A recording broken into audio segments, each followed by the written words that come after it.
Boa tarde, Isis. Olá, boa tarde. Que alegria te ver e começar essa live com você hoje. Que Já, maravilha. Estou já temos aqui algum.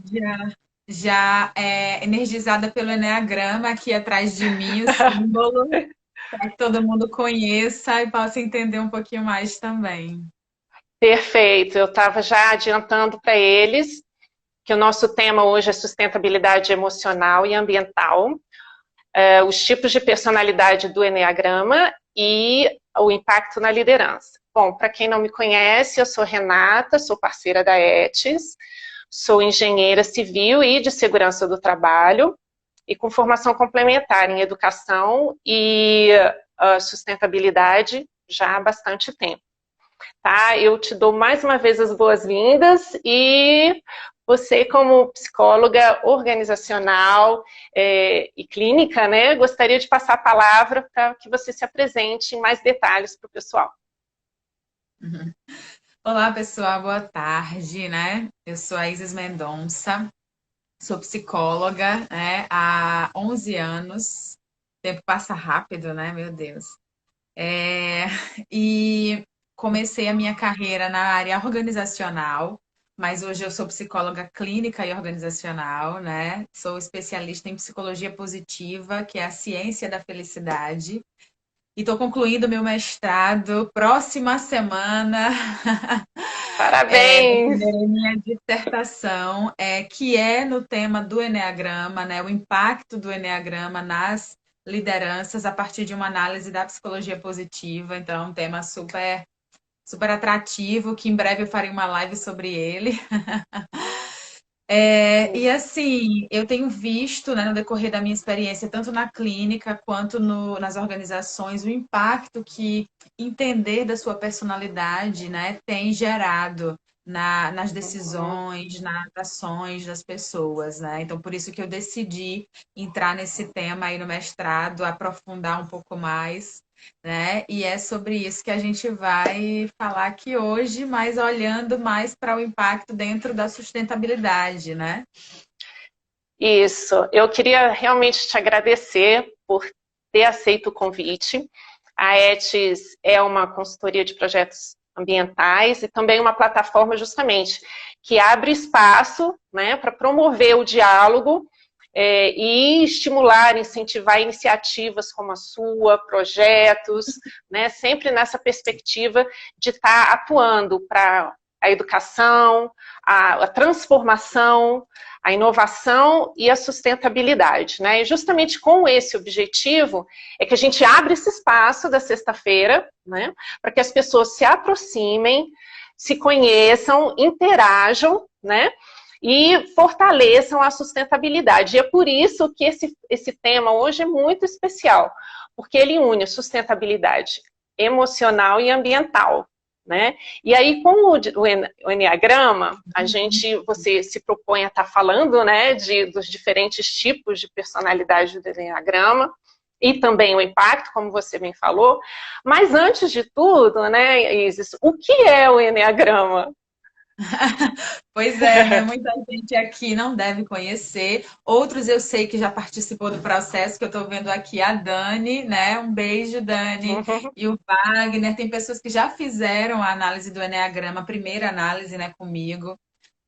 Mas tem vários que não conhecem, né? O Eneagrama é um sistema de desenvolvimento pessoal e profissional que avalia o indivíduo a partir da análise da sua personalidade.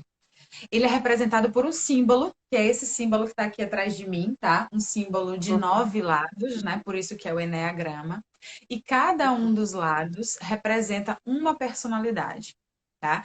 E o que é que isso significa? Que é possível encaixar a humanidade em um dos 9 tipos. E para muitas pessoas isso parece, nossa, mas é tão pouco, 9, né? Só Uhum. que existem muitas nuances a partir desses 9. São 9 tipos de personalidade que representam 9 formas de ver o mundo, representam 9 visões, 9 medos, 9 tipos de tendências, mas existem evoluções nesse processo. né? O que é que isso significa? Cada tipo tem 9 níveis. Isso significa que Uhum. já tem 81 possibilidades. E esses níveis são os níveis de maturidade dentro da personalidade. Significa que por mais que uma pessoa seja o mesmo tipo de personalidade da outra, porque já que tem 9, vão existir várias repetições, né?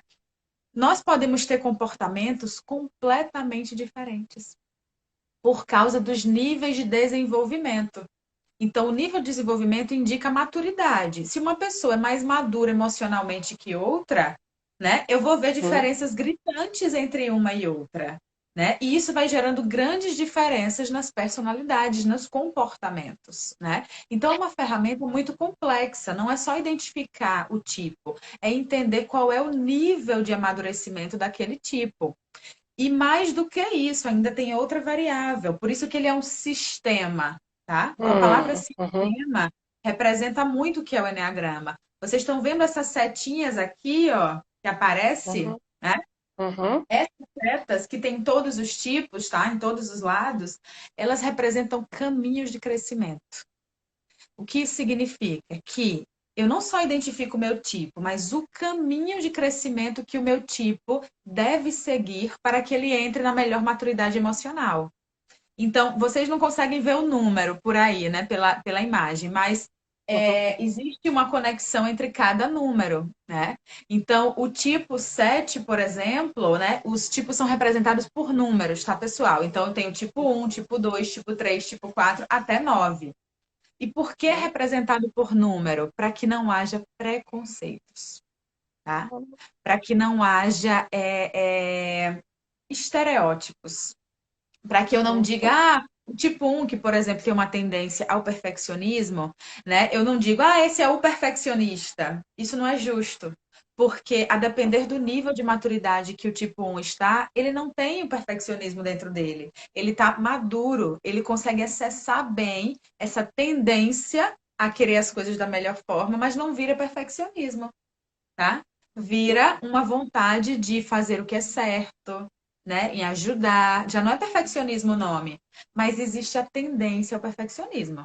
Então, para buscar justamente essa visão de processo, é que a gente utiliza os números, porque fica mais neutro, né? E não nomes, tá? É por É, isso. é possível Diga. combinar tipos diferentes desses números? Existe? Ou nas nuances é que elas se entrelaçam? Como que isso Elas se acontece? entrelaçam no processo de crescimento. Então, por exemplo, o Uhum. tipo 1, para ele ficar num equilíbrio emocional, ele precisa acessar a dimensão 7 dele, tá?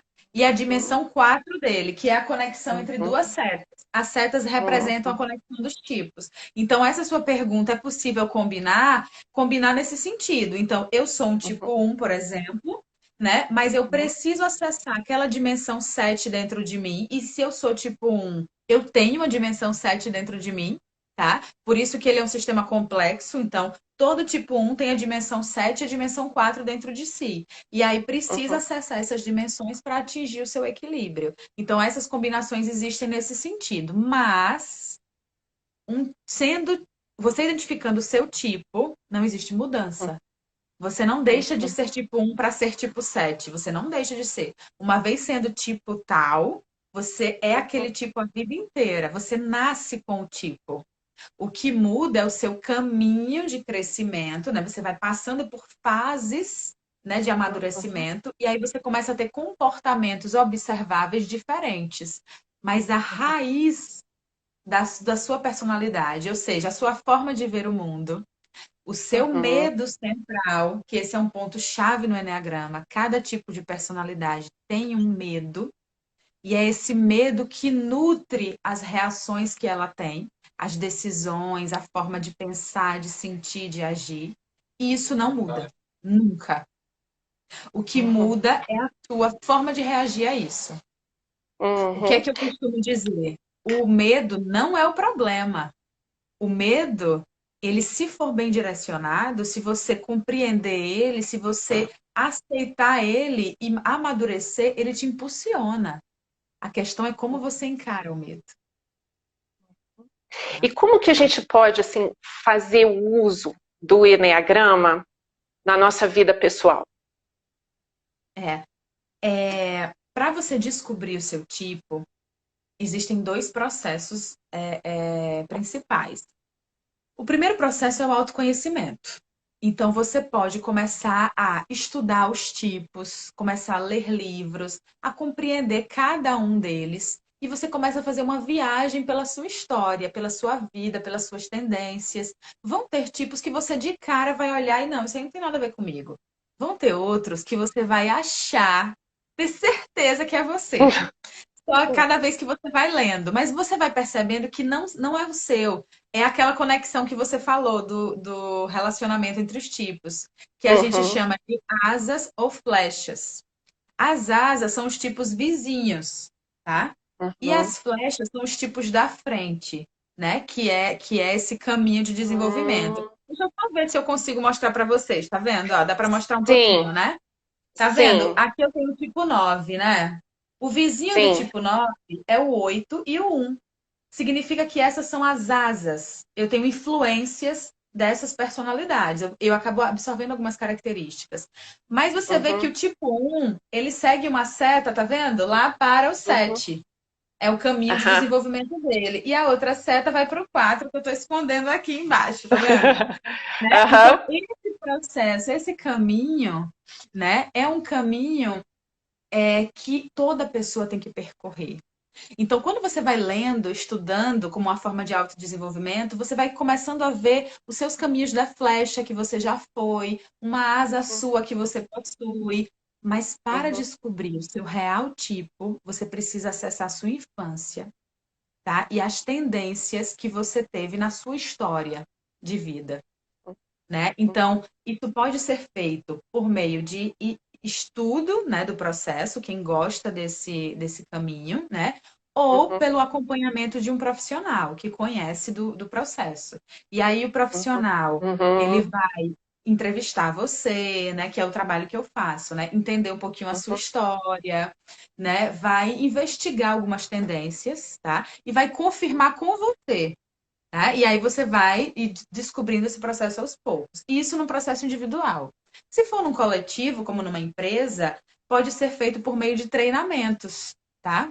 uhum, Então, o que é que acontece? O profissional, ele faz um treinamento mostrando todos os tipos e todas as tendências. Aí é um treinamento que tem que durar pelo menos 16 horas para ah, tá. você ver todos, né? Ver todos com Uhum, uma certa profundidade, para você começar a encarar algumas coisas. E aí você começa a identificar. E aí cada profissional vai identificando o seu. E aí começa o caminho. Uma vez você identificando e aceitando isso, porque a identificação às vezes é dolorosa, tá? Às vezes a pessoa ah, recusa imagina. aquilo. É Não, como não, eu não sou isso. o caminho do autoconhecimento pode ser doloroso, né? Entre várias ferramentas que existem, né? Das várias ferramentas. E no caso, então, você faz esse seu atendimento no consultório e também em organizações? Conta um pouquinho pra gente como é que é isso. Exatamente. Então, tudo isso pode ser feito, né, no consultório, né, com algumas Uhum, sessões, né? Eu tenho uhum, até ampliado a quantidade de sessões cada vez mais, porque as pessoas têm demandado, né, não só identificar o tipo, porque identificar o tipo é uma fasezinha do processo. Tem que fazer uhum, todo esse caminho aqui, que, na verdade, esse caminho é uhum, eterno, tá, gente? É a vida inteira esse caminho. Mas quando você começa a entender o caminho, né? Isso fica mais claro para você administrar e sustentar suas emoções. Porque o que é uhum, importante no enneagrama? Eu falei no começo que cada tipo tem um medo, né? uhum. E Sim. esse medo é a raiz da sua personalidade. Significa que você enxerga o mundo a partir daquele medo. Se você enxerga o mundo a partir daquele medo, que está na sua forma de ver, qual é a sua tendência natural? Se eu estou vendo medo, Afastar, né? afastar. Afastar. Uhum, Me defender, sim, né? E aí é quando eu sim. começo a criar as minhas máscaras, Uhum, minhas defesas, os meus mecanismos de uhum, defesa. E aí é que entra a personalidade. Então a personalidade ela é um conjunto de comportamentos que faz com que eu me defenda daquilo que eu mais temo, né? Então, às vezes é difícil encarar aquilo que você mais teme. E por isso que é um processo que às vezes é complexo, né? Porque a pessoa ela não quer encarar aquilo, né? Então aí no processo da clínica eu comecei a inserir um pouco mais de sessões para avaliação inicial, né? Mas no processo da empresa, aí tudo depende de até onde cada empresa quer chegar, qual é o foco que ela quer levar, né? Então assim, eu nunca aconselho usar o enneagrama como ferramenta de seleção. O Uhum, enneagrama é ferramenta de desenvolvimento, tá? Por quê? Porque não uhum, existe um tipo melhor, um tipo pior.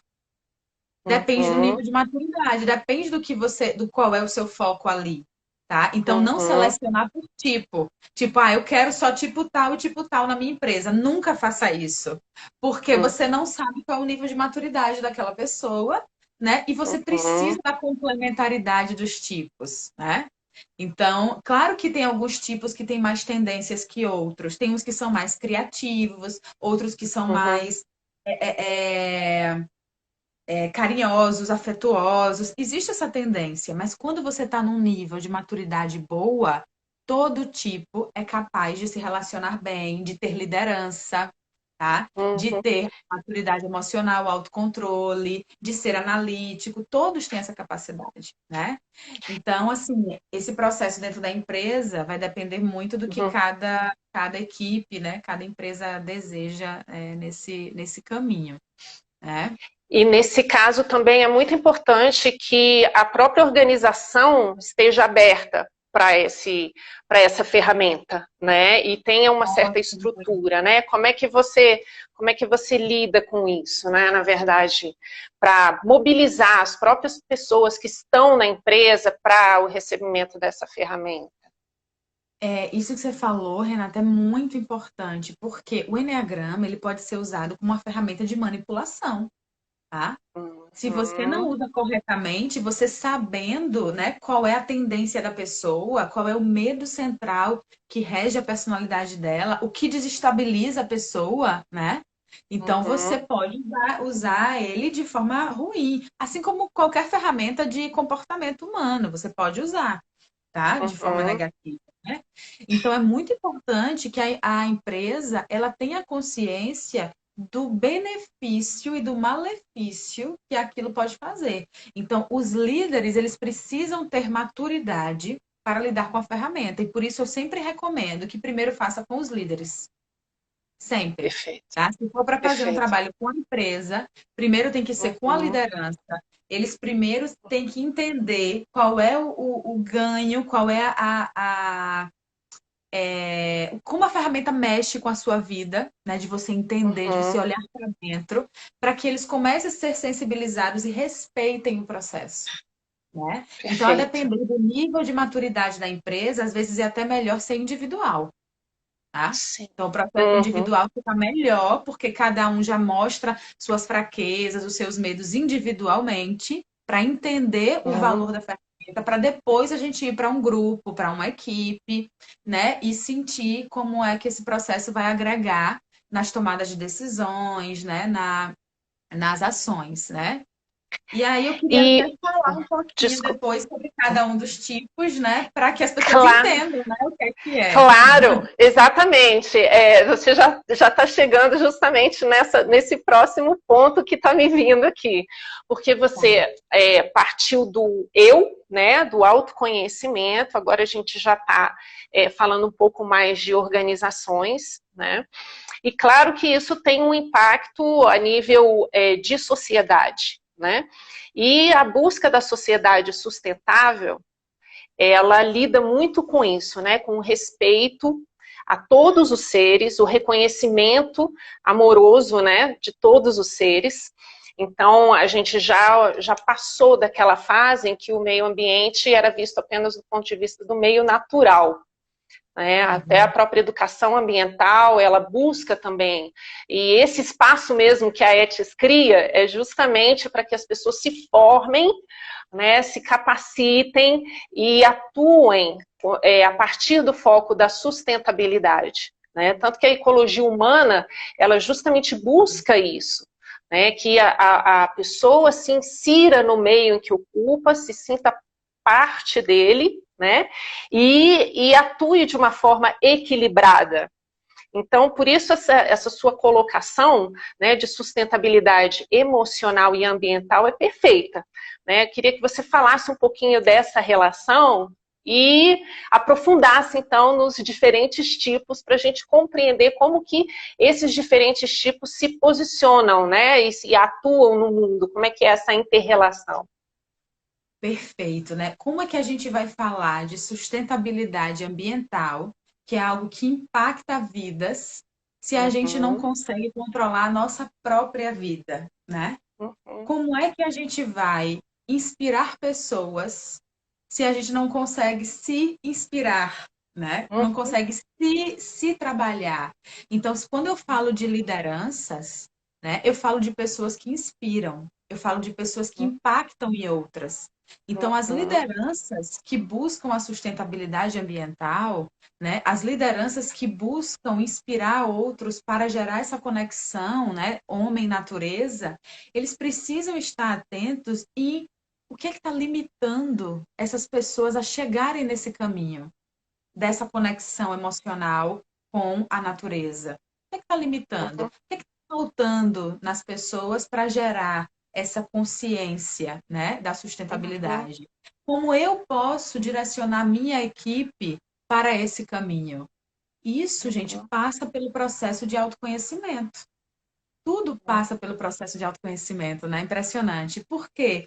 Porque para eu agir, eu preciso saber o que eu estou fazendo, eu preciso saber por que eu estou fazendo.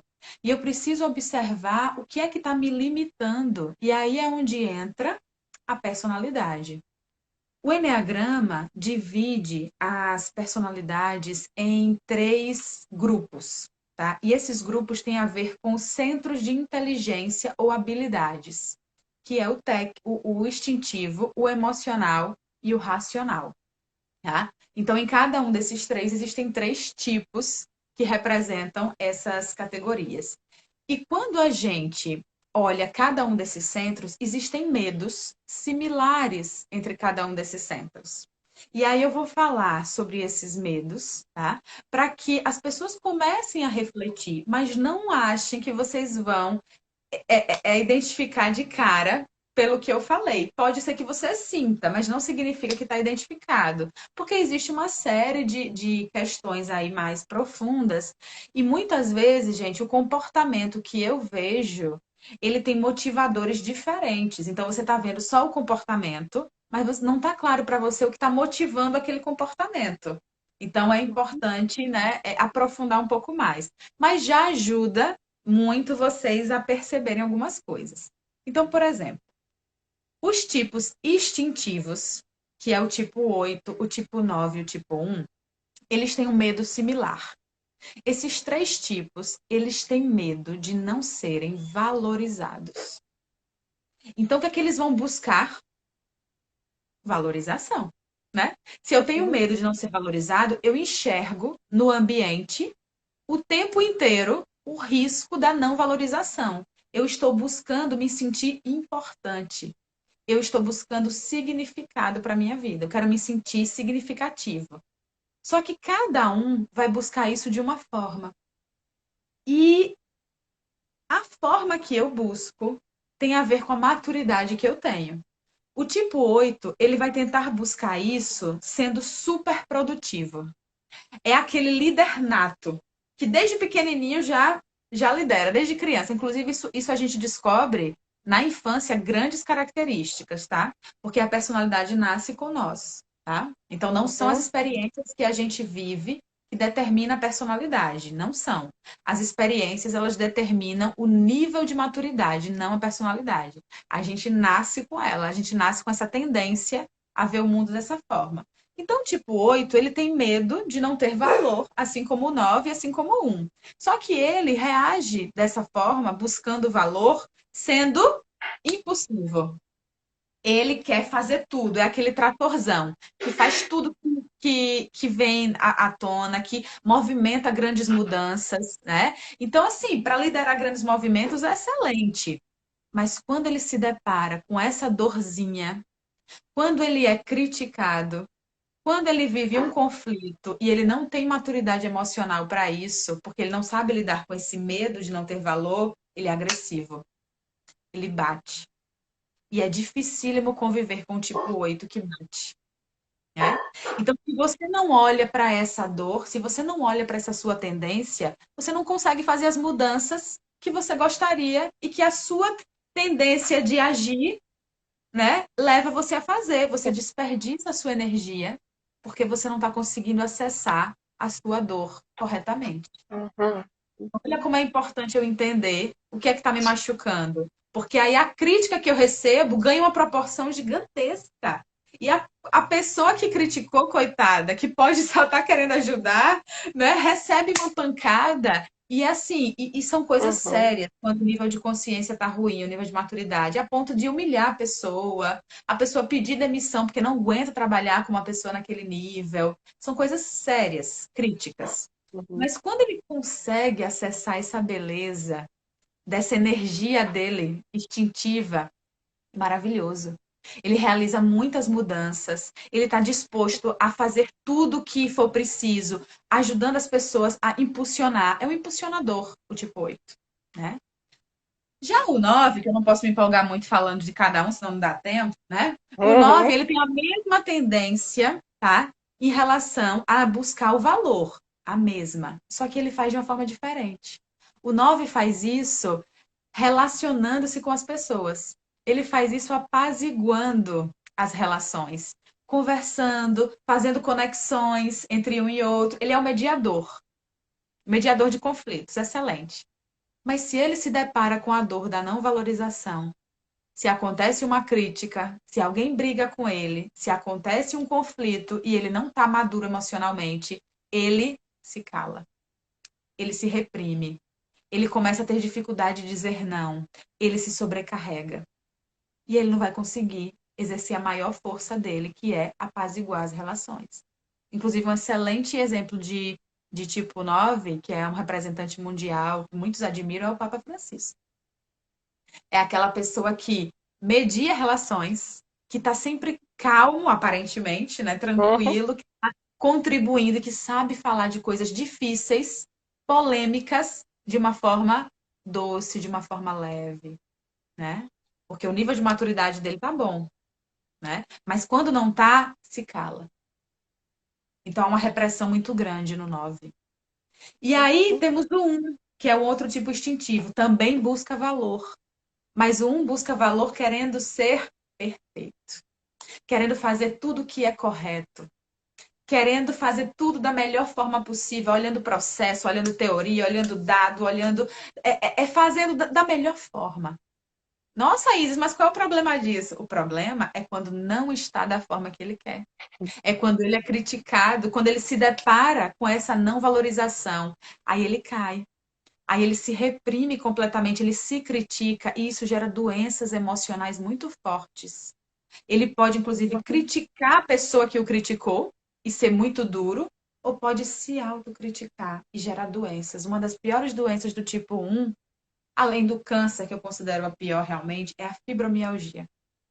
É uma doença que faz a pessoa não se levantar da cama de dores corporais. E é uma grande tendência do tipo 1 em tê-las, porque repressão emocional. Porque ele se sente criticado, ele se sente desvalorizado. Né? E aí, gente, se eu não consigo lidar com as minhas emoções, como eu vou inspirar pessoas, né? Como eu vou ouvir as pessoas pelas suas dores e ajudar elas nessa conexão Uhum. emoção, essa conexão homem-natureza? Como eu vou, se quando eu estou me deparando com as dificuldades que existirão, muitas, eu não estou conseguindo suportar, né? Então, por isso que é importante eu olhar para qual é a minha dor, né? E aí eu falei dos instintivos, né? 8, 9 e 1. Agora vamos para os emocionais. Os emocionais são os 2, 3 e 4. Qual é a busca dos emocionais? Qual é o medo que está na raiz da Uhum. dificuldade deles? É o afeto. Eles querem ser queridos. Eles querem ser bem vistos pelas pessoas. Eles querem ser amados. E aí cada um vai buscar esse afeto de alguma forma. né? Como vai buscar? O 2 vai buscar agradando os outros. O 2 é aquele que todo mundo quer por perto, que agrada o tempo inteiro, que faz o que o outro pede, que está sempre disponível. Tá, mas se ele não recebe o afeto que ele quer, o que é que vai acontecer? A dor vai ser acessada e ele vai começar a se machucar. A autoestima vai começar a diminuir, porque ele vai achar que não recebe o suficiente, né? Vai começar a ter comportamentos agressivos, porque ele não está recebendo aquele afeto, aquele carinho que ele queria, porque está entrando em contato com a dor de não ser amado. Mas quando ele consegue superar isso, o que é que acontece com o 2? Ele consegue ajudar todo mundo, ele é muito afetuoso, ele sabe ouvir, ele tem empatia. Inclusive, é um dos que mais tem empatia do Eneagrama, é o tipo 2, tá? Então, tem uma capacidade de cuidar do outro muito grande. E é isso que a gente precisa acessar em cada. Um momento. Encontrei isso na internet sobre e é isso que a gente precisa acessar.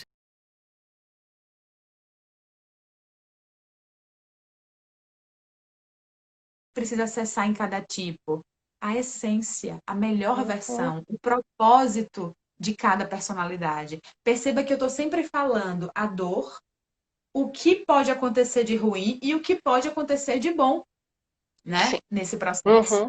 Então é importante que a gente observe todo o caminho. E claro que assim, eu estou falando de forma resumida, mas para acontecer esse enfrentamento da dor, aí entra nos outros tipos, tem que passar por aquelas flechas que eu falei no começo, né? E aí o 3? O 3 também quer afeto, igual ao 2, porque ele é um emocional. Só que como é que o 3 faz isso? Ele faz isso buscando sucesso.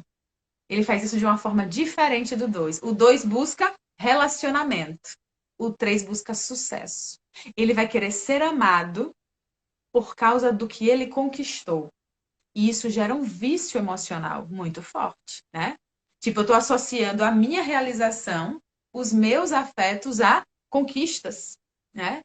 Então, se eu não consigo conquistar, o que é que vai acontecer com o 3? Vai sofrer, né? E é importante que enfrente essa sensação, essa busca exacerbada pelo sucesso, para conseguir acessar a sua melhor versão. E qual é a melhor versão do 3? Como ele tem uma tendência muito forte a buscar o sucesso, ele enxerga o sucesso com muita facilidade.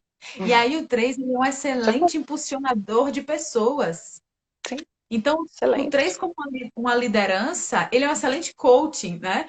Como uma liderança, ele consegue ver possibilidades de sucesso e de melhoria de desempenho onde outros não conseguem, por causa dessa visão dele. Mas se ele não olha para essa dependência, para essa dor que ele tem de querer o reconhecimento do outro, ele vira um carrasco. Um super carrasco. Por quê? Porque ele quer o sucesso dele. Ele quer o reconhecimento dele. E aí ele vai fazer de tudo pelo reconhecimento dele, né? Então, isso é no pior nível, tá? Então, ele pode passar por cima das pessoas por causa disso, né? Mas, como eu falei, existem 9 níveis de maturidade dentro de cada tipo. Então, existe o pior nível, que é o 3 querer passar por cima de todo mundo, mas existem os outros níveis, né? Intermediários e o melhor de todos, que é quando ele impulsiona aí as pessoas.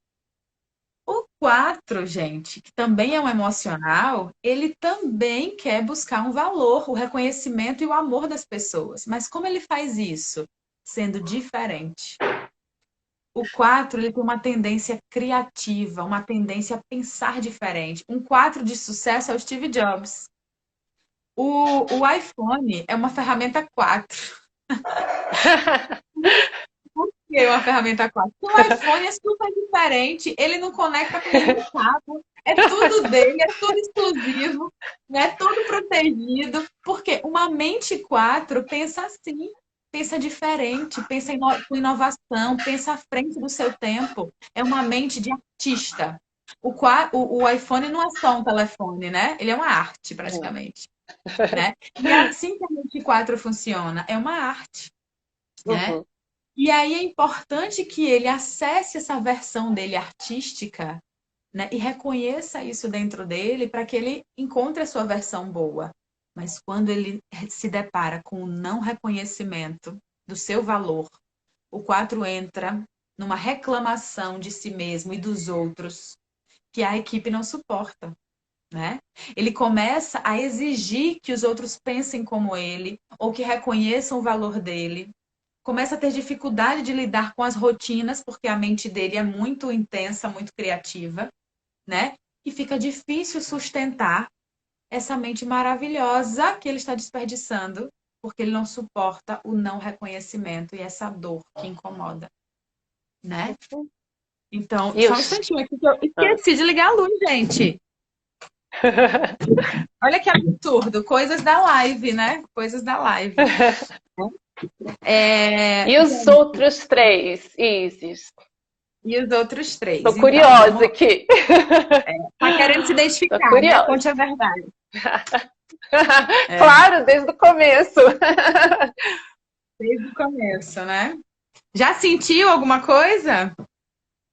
Sim, sim, com certeza. Já sentiu, né? Cada um já começa a sentir um pouquinho. Eu imagino que o pessoal lá também já deve estar se identificando. E aí, gente, os tipos agora racionais, né? Vamos lá para os racionais. Os racionais, eles têm uma tendência a buscar a segurança. Então, o medo deles é perder essa segurança. E eles vão buscar a segurança onde? Na mente. Cada um, do seu jeito, vai buscar a segurança na mente. O tipo 5 é muito ligado no conhecimento. Então, ele vai buscar a segurança que ele precisa nos estudos. Ele vai buscar a segurança no saber. Então, ele tem uma tendência a querer saber mais, mais e mais e mais, porque isso gera conforto mental para ele. E aí ele se torna um excelente cientista, um excelente professor, um excelente orientador e tem ideias maravilhosas também, porque ele vive estudando, ele vive trazendo novos conhecimentos, né? Um representante excelente do tipo 5 é o Bill Gates. O Bill Gates tem uma mente, quem assistiu o documentário dele sabe disso, mas quem não assistiu, eu super recomendo para conhecer o tipo 5, caso alguém se suspeite ser, porque ele descreve muito bem o tipo 5. É uma mente de otimização de processos. Ele não está preocupado com os relacionamentos, ele está preocupado com executar conhecimento. Só que, se ele não se sente seguro nesse processo, né? Ele tem uma sensação muito ruim, o tipo 5, de solidão. E aí ele começa a se afastar das pessoas cada vez mais, porque ele não está sentindo segurança no saber dele. Ele começa a sentir um incômodo muito forte nas relações, porque ele está preso no conhecimento. E aí um grande problema do 5 é justamente esse, ele não aplica o que ele sabe. É um desperdício, porque ele não consegue enfrentar, né, o medo dele dessa sensação de perder a segurança pelo conhecimento. É como se ele tivesse apegado ao conhecimento. E eu só me sinto forte quando eu tenho conhecimento, mas na hora que eu executo, eu não me sinto. E é importante enfrentar isso, né? É importante colocar para fora isso, para que consiga ser realmente o produtor de coisas diferentes, como o Bill Gates conseguiu fazer, né? E aí nós temos o 6. O 6 também busca segurança, né? O 6 busca segurança nas pessoas. É o contrário do 5. Tá dando uma pequena interrompida na sua transmissão. Talvez possa ajustar alguma coisa. Para mim tá cortando um pouco. Tá? Para mim tá normal aqui. Agora tá ok. Agora tá ok. Tá. Melhorou. Então, o 6, ele também busca segurança, tá? Assim como os demais racionais, mas ele busca no apoio das pessoas. Então, o 6, se ele não tomar cuidado, ele fica muito dependente do outro. da validação do outro, do que o outro pensa dele, até de agradar o outro também, ele tem algumas tendências, porque ele quer se sentir seguro pelo apoio. E isso tem a ver com medos que ele viveu na infância, na história dele, né? Na criança ferida dele. Mas quando ele enfrenta esse medo, essa dependência, ele consegue liderar as pessoas de forma integrada. Porque como ele tem uma necessidade de apoio muito grande, ele sabe integrar pessoas, porque ele está sempre pegando o apoio delas. Então, se ele consegue usar isso a favor dele, o que é que vai acontecer? Ele vai guiar multidões também. Ele vai direcionar. E sabe quem é um tipo 6 famoso? Lula. Lula é um tipo 6 famoso. Né? Então, ele consegue agregar pessoas. Isso é inquestionável. Né? Lula é uma grande liderança. Ele agrega, ele consegue fazer alianças com as mais diversas pessoas. Né? Então, essa é uma habilidade do tipo 6 que é importante ser direcionada quando você enfrenta a dependência emocional pelo medo de não se sentir seguro. Né? E, por último, temos o tipo 7, que é um racional, que também busca segurança na mente. E como o tipo 7 busca segurança? Buscando o prazer das coisas. A segurança dele está em fazer o que é prazeroso. É fazer o que ele gosta, do jeito que ele quer, né? E aí, isso, de um lado, é muito positivo, no sentido de que ele é um tipo que é muito otimista. Ele é muito feliz porque ele busca o prazer nas coisas. Então, é um tipo contemplativo, animado, né? Que tem também uma habilidade de liderança nata, porque ele quer sempre fazer diversas coisas, tem uma energia muito forte. Mas quando o 7 começa a lidar com coisas que ele não gosta, com frustrações, com críticas, o que é que vai acontecer? Ele vai fugir. Ou ele vai responsabilizar o outro, né? E isso numa liderança é péssimo, porque a liderança não se faz só de felicidade, né? A liderança, como no 6, por exemplo, não se faz de dependência. A liderança no 5 não se faz de conhecimento só, tem que ter execução. A liderança no 4 não se faz só de momentos criativos, inovadores, também tem que ter momentos difíceis que tem que ser enfrentados. A liderança no 3 não se faz só de você conquistar, conquistar, conquistar, você também tem que impulsionar a sua equipe. A liderança do 2 não se faz só de agradar todo mundo e acolher. Você tem que, às vezes, apertar, você tem que impulsionar, você tem que dizer não para orientar. A liderança do 1 não se faz só de fazer tudo perfeito no seu tempo, da forma exigida. Você precisa flexibilizar para você poder ensinar as pessoas e aceitar a flexibilidade de cada um fazer de uma forma.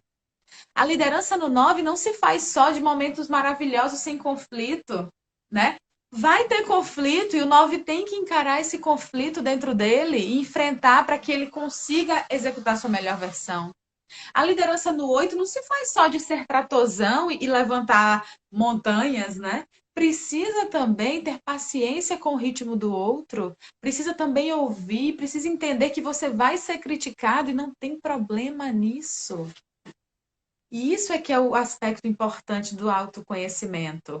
Você vai lidar com as suas dificuldades a todo momento no processo de inspiração de pessoas, de guiar pessoas para um caminho. E no caso do caminho que a gente está falando aqui, da sustentabilidade ambiental, você vai encarar em vários momentos do processo dores, né? De diversas formas. Diga. Não, engraçado, muito interessante você ter trazido o medo como base, né, como origem das considerações. Inclusive, eu já vou apontar isso e até te solicito que vá fazendo também seus apontamentos, né, já encaminhando, que faltam só 15 minutos. Mas eu estava vendo, passa tão rápido, né? Existe um autor norte-americano, Richard Louv, que ele criou um termo muito interessante, que é o transtorno da falta de contato com a natureza. E esse livro foi publicado em 2005, e que ele traz justamente, né, a cultura do medo e da paranoia dos pais, muitas vezes, né, que tem afastado as crianças do contato com a natureza.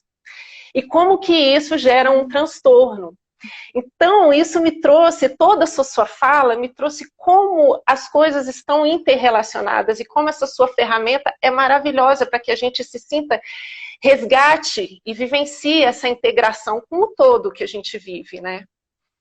Exatamente. O que é que afasta cada tipo de personalidade do seu contato com a natureza, né? Uhum. O que é que afasta dessa conexão? E o que é que aproxima?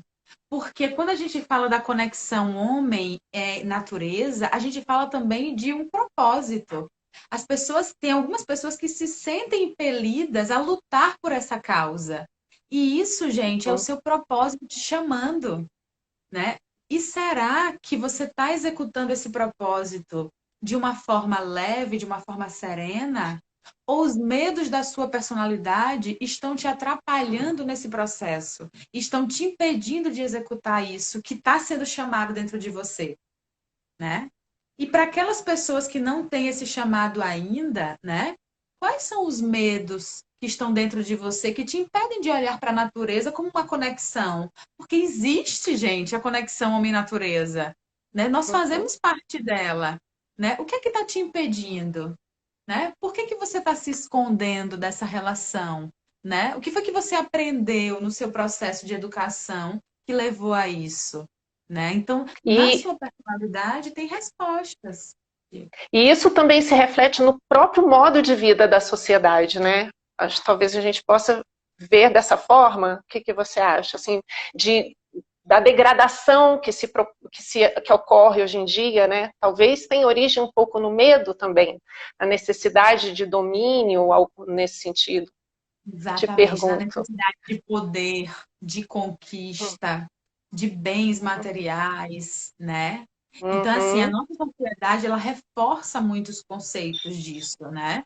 Então, é muito importante também a gente olhar cada personalidade também no contexto social. Por exemplo, existem países que eles têm uma tendência que a gente chama de país com tendências do tipo, tá? Porque você não pode colocar o tipo de personalidade num país inteiro, né? Mas existem as tendências. Por exemplo, o Brasil é um país com tendências tipo 7. Em que sentido? Que o Brasil é um país que busca prazer, tá? Ele tem uma tendência a buscar o prazer acima de tudo, né? E aí o que é que isso faz? Dificuldade de lidar com regras, né? Dificuldade de seguir ordem, dificuldade de respeitar o limite do outro e o limite da natureza, né? Porque o tipo 7, ele tem essa dificuldade com limites. Ele busca segurança na mente dele a partir das sensações de prazer que ele vai buscando pelo que ele vai vivendo, né? E é assim o comportamento da maioria, né, de forma geral, dos brasileiros, né? Mas claro que existem muitas pessoas, né, que inclusive são tipo 7 e com um nível de maturidade bom, que conseguem ultrapassar essa necessidade de prazer e conseguem lutar por causas, né, que exijam abdicações. E essa é uma palavra muito importante para a liderança, abdicação, né? Do que você está disposto a abdicar, né? Dos seus medos, das suas tendências, do que te paralisa para lutar por uma causa, né? Para lutar pelo que você acredita, para guiar sua equipe por uma meta, né? A gente confunde muito a palavra responsabilidade com culpa, né? Quando vai assumir responsabilidade, existe uma culpa, existe um peso, né? Mas a responsabilidade, a raiz da palavra responsabilidade é resposta. Então, quando a gente assume Eu a gostaria responsabilidade imensamente de agradecer. Tá Ou interrompeu aqui um minutinho. Isis, o Júnior daqui de Brasília, ele colocou um ponto que eu acho que está coroando a nossa live de hoje, ele colocando da seguinte forma, que cada live na Etis é um aprendizado. Hoje você abriu, eu tenho certeza que você abriu a mente de muitas pessoas e o coração também para a compreensão, né, de si próprios e também para se colocar melhor no mundo, vencer os medos, né, se posicionar de uma forma mais corajosa e mais pertencente mesmo, né, a um mundo tão difícil atualmente. Então, assim, eu queria te agradecer profundamente por esse tempo que você passou. Realmente, esse espaço tem se concretizado como um espaço de aprendizado, cada vez mais, né? Você trouxe também ferramentas para a transformação das pessoas, né? Para alguns, algo inovador, para aqueles que ainda não se conheciam, que a conheciam, né?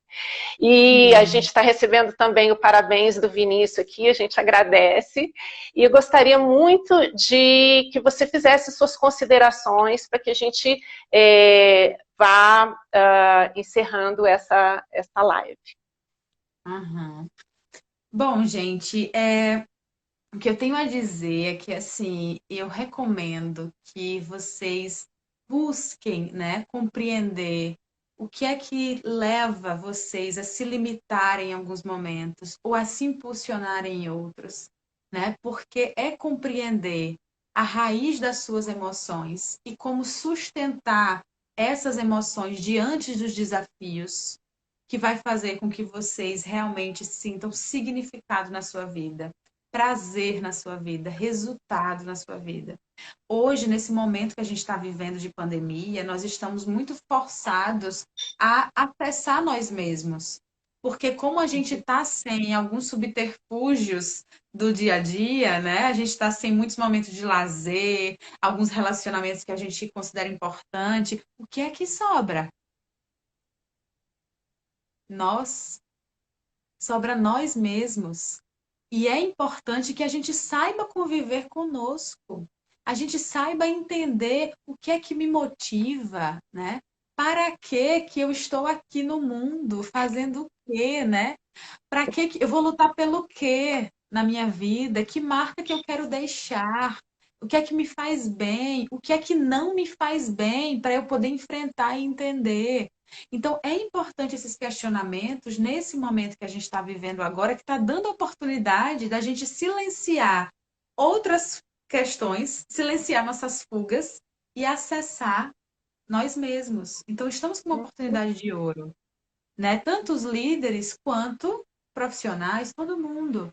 E é importante que cada um se permita. Então, o meu convite, né, é que usem o Eneagrama, procurem, né, mais informações, tá aí, né? Não façam teste de internet, por favor, né? Mas procurem materiais, né? Estudem o processo, né? Me procurem se for necessário para indicações de livros, né? Qualquer livro da Ellen Palmer, né? É uma grande referência também no Eneagrama, é muito rico, mas busquem esse caminho, né? Tem uma música do Milton Nascimento que eu acho que representa muito isso aqui que a gente está conversando, e eu associo essa música diretamente ao Eneagrama, que é Caçador de Mim, né? Não sei se você lembra qual é a música, né? Por Sim. tanto amor, por tanta emoção, a vida me fez assim. Doce ou feroz, manso ou atroz. Não. Doce ou atroz, manso ou feroz, eu, caçador de mim. Então, gente, na doçura, na agressividade, né, na amargura, em cada emoção que aconteça na nossa vida, né, existe um propósito, existe um significado. E é importante a gente buscar isso dentro de nós. Sejam caçadores de vocês. Isso aqui é importante, tá? Acho que esse é o recado principal. Muito obrigada. Muito grata mesmo, muito grata a todos. Exatamente, estão falando aqui com direito à cantoria. Muito grata, perfeito, Is, muito grata mesmo. Obrigada a todos que estiveram conosco hoje. A gente te encontra no Instagram, não é isso? Isso, no lotus.adh, né? Se quiserem fazer alguma pergunta extra, né? Quiser saber informações sobre o Eneagrama, material para estudar, para ler. Eu tenho até alguns livros em PDF, caso alguém tenha interesse, né? Mas invistam, né? Eu só pude falar um pouquinho de cada, porque a live é Sim, para abrir mentes, mas existe uma sim. profundidade aí de autoconhecimento e de descoberta nesse caminho. Seguimos juntos, então, e com certeza outras oportunidades vão surgir para que a gente conheça mais, aprofunde e continue nesse caminho, né? Afinal, a sustentabilidade é uma trajetória para todos nós, né? Exatamente. Uma trajetória não só ambiental, mas uma trajetória Não, humana, né? socioambiental, humana, Exatamente. exatamente. Humana, Muito socioambiental. obrigada, Exatamente. Isis. Gente, tchau, tchau. Tchau.